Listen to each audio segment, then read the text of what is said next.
In terms of highlights this week, I would say above all is the great excitement and developments in the future of Grids for Europe. With the planning for the European Grid Initiative, all the countries are coming together to understand how best to make the transition from project-based situation as we have today towards a more sustainable environment where the national grid initiatives are taking the lead.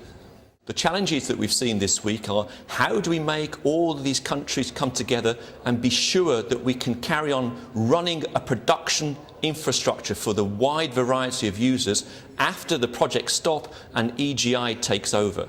The other things we have to worry about are how do we integrate with other types of infrastructures such as the supercomputer systems we see in projects such as DICER in Europe, TerraGrid in US, NAREGI in Japan and Asia.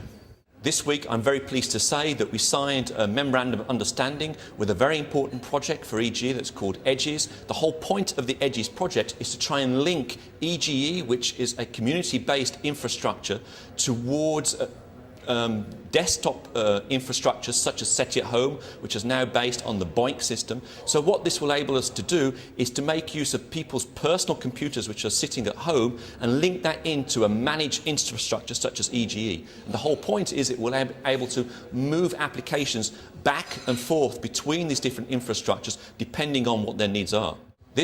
The MOU that's been signed between EGE and EGEE'08 is the first of a number of MOUs that EGE will be signing, memorandums of understanding, between EGE and other significant projects which we can see a great benefit by the two projects working together.